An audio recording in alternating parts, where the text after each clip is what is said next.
Hola, mi nombre es Juan Andrés Gómez y hoy voy a hablar de los puntos de vista de los economistas más importantes. Bueno, entender los puntos de vista de ellos es muy importante porque eso es lo que pues, como que nos hace saber cómo sus ideas dieron origen a las diferentes escuelas, como la fisocracia, la clásica, la marxista, la histórica, la neoclásica, entre otras. Eh, También entender eso explica la historia del pensamiento económico, cómo las teorías económicas cambiaron con el tiempo y reflejan los problemas de cada época y los de la actualidad. Bueno, el primero que voy a hablar es de Francois de la escuela Fisócrata.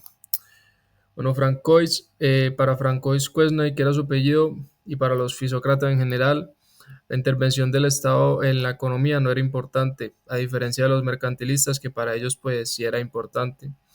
Uno de los conceptos y puntos de vista de él era que el excedente se debía a la riqueza de la agricultura. Es decir, para ellos la riqueza provenía netamente de la agricultura. También él fue el que formuló el flujo circular de la economía, que es pues, muy reconocido. El siguiente que voy a hablar es de Adam Smith, que fue considerado el padre de la economía clásica. Tenía un libro que fue Riqueza de las Naciones. Básicamente lo que planteaba era que la riqueza material proviene del trabajo productivo y no de acumular metales preciosos. Bueno, dos de las teorías de él fue la teoría del valor y la teoría de la renta y la distribución. En la teoría del valor, él dice que el precio real de un bien está determinado por la cantidad de trabajo incorporado para producirlo. La teoría de la renta y la distribución explica cómo el valor de un producto se divide en tres factores: salarios, beneficios y renta. Ahora voy a hablar de David Ricardo, que es de la escuela clásica. Y bueno, él tiene un concepto, bueno, tiene dos conceptos que voy a destacar aquí, que son el concepto de estado financiero y la ley de los rendimientos decrecientes. El concepto de estado financiero es un punto donde el crecimiento económico se detiene por el aumento de la población. Y en la ley de los rendimientos decrecientes hace referencia a que en la agricultura aumentar un factor de producción manteniendo otros fijos produce un rendimiento marginal cada vez menor. Ahora voy a hablar de Thomas Malthus de la escuela clásica también. No, él postuló su teoría de la población y bueno, básicamente él decía que la población crecía muy rápido, pero que los alimentos no crecían muy lento, entonces que siempre iba a haber miseria por lo mismo, porque había como un desbalance entre la población y pues los alimentos, por decirlo, por dar un ejemplo. Ahora voy a hablar de John Stuart Mill de la escuela clásica. Bueno, para él el verdadero desarrollo de una sociedad estaba en la educación, que la educación no solo debía enseñar conocimientos, sino también formar el pensamiento crítico, el carácter, la capacidad de tomar buenas decisiones. Y para él una población educada era esencial para mejorar la productividad, reducir la pobreza, fortalecer la democracia y lograr un progreso económico más justo. Eh, el marxismo se dice que debería incluirse en esa escuela clásica, pero pues Marx tiene su propia escuela que es el marxismo, sino que dicen que Marx debió incluirse en esa escuela clásica. Pero bueno, hablando ahora del marxismo, él criticaba el capitalismo. Para él el capitalismo se basaba en la explotación del trabajador, porque los dueños del capital se quedan con el valor que producen los trabajadores, a lo cual se le conoce como una plusvalía. Bueno, de la escuela neoclasista está Alfred Marshall. Bueno, él defendía pues, que el Estado no debía entrometerse en la economía.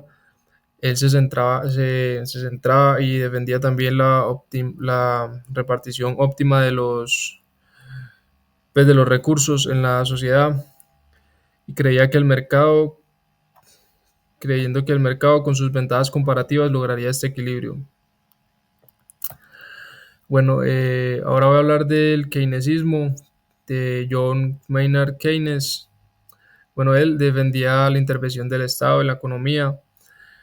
Él introdujo el concepto de equilibrio parcial, analizando cómo se fijan los precios y las cantidades en un mercado individual, oferta y demanda.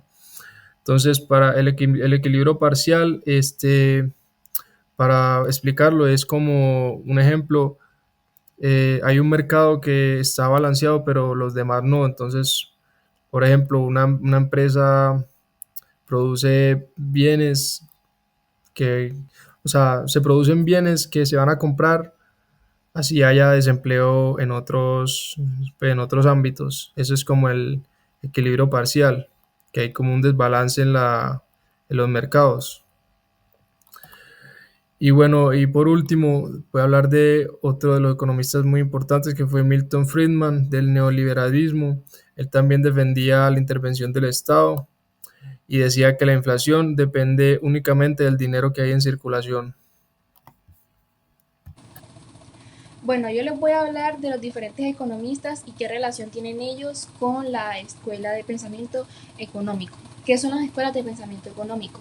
Primero son como un grupo de ideas que crean varios economistas y de esas ideas pues surge como una sola ideología, por decirlo así.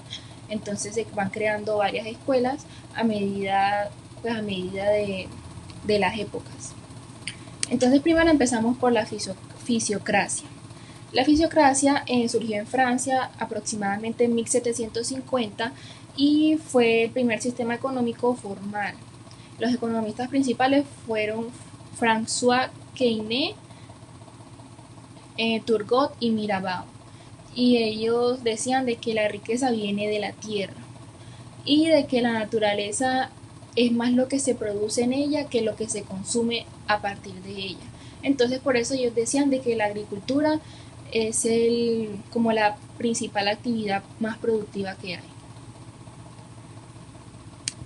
Luego la escuela clásica, que los economistas principales fueron Adam Smith junto con David Ricardo, Malthus y Mill, pero el principal fue Adam Smith y surgió en 1776. Y ellos decían de que el mercado se autorregula, es decir, de que el mercado funciona por sí solo y que no necesita tanta intervención del Estado. Y también ellos defendían el libre comercio y explicaban cómo funcionan los precios eh, a partir de la oferta y a partir de la demanda. Por allá en 1840 a 1860 aparece la escuela marxista por Karl Marx y él criticaba el capitalismo y decía de que siempre van a haber distintas peleas o luchas por las clases sociales. Entonces que eso lleva a crisis inevitables, es decir, de que dentro del capitalismo siempre va a haber como cierta desigualdad, por decirlo así. De aquí pasamos a la escuela histórica que se da en 1840 a 1900 por los economistas Roger, Hildebrand y Nice. Y ellos, a diferencia de los clásicos, o sea, de Adam Smith y los demás, porque los clásicos decían de que existen leyes universales dentro del mercado. Ellos contradicen eso. Ellos dicen que no pueden estudiarse con leyes universales porque cada país o cada sociedad tiene una historia diferente y tiene un recorrido diferente. O sea, cada país se desarrolla diferente y tiene como sus propias reglas, por decirlo así. Entonces nunca va a existir un modelo único. Luego viene la escuela neoclásica en 1870 a 1920 por los economistas Gibbons, Menger y Walras, que ellos son como donde ahí pues a partir de la escuela neoclásica se divide como en tres ramas marginales, donde ellos son los tres economistas principales. Por ejemplo, Karl Menger es el que habla sobre la escuela austriaca. Pero como tal, la escuela neoclásica habla con modelos matemáticos y dice, o sea, él estudia cómo deciden los consumidores y la utilidad, o sea, el valor de algo en el mercado lo decide el consumidor dependiendo de la utilidad que le dé a este, pero siempre se basa a partir de la matemática. Luego pasamos al keynesianismo por el economista John Keynes y él dice de que el Estado siempre debe intervenir en situaciones de crisis del mercado, ya que el mercado por sí solo no puede como defenderse, por decirlo así. Entonces el Estado siempre tiene que estar ahí, ahí, ahí. Y también dice que la economía principalmente depende de la demanda, es decir, de lo que compre la gente. Así es como se mueve el mercado. Ahora tenemos el neoliberalismo o la escuela monetarista, que prácticamente esta escuela habla sobre la inflación. Esto lo propuso Milton Friedman y él dice que la inflación depende del dinero. Entonces es como entre más dinero esté apretado en el mercado, más inflación van a haber y más van a subir los precios. Entonces, pues como tal eso. Y también de que dice que el mercado por sí solo se puede defender y de que no, o sea, que el Estado puede intervenir pero muy poco, porque el mercado se mueve solo, la gente es la que lo mueve. Y tenemos el nuevo institucionalismo, que esta habla sobre, bueno, esta surgió en 1970 hasta la actualidad por los economistas Douglas North, Williamson y Quase. Y esta pues prácticamente dice que la economía funciona dentro de un entorno donde hay distintas instituciones, es decir, donde hay leyes, donde hay normas, donde cada persona tiene un rol diferente y como que todo está en cada institución y cada institución tiene un rol. Entonces, también habla de la importancia de la propiedad, la justicia y la calidad del Estado. Bueno, y como conclusión tenemos de que la historia del pensamiento económico muestra cómo las ideas desde la antigüedad hasta hoy han hecho de que la economía pase a ser una ciencia y de cómo han surgido diferentes economistas con varias escuelas en el que cada uno explica una idea diferente de cómo funciona la economía y cómo se mueve en el mundo, el mercado, el Estado y todo aquello. Entonces, es importante entender esto para saber cómo funciona y cómo va evolucionando la sociedad, porque pues el concepto que se tenía inicialmente en la antigüedad o digamos en la edad moderna no es el mismo que se tiene hoy en día, porque cada vez la economía va a ir evolucionando. Gracias.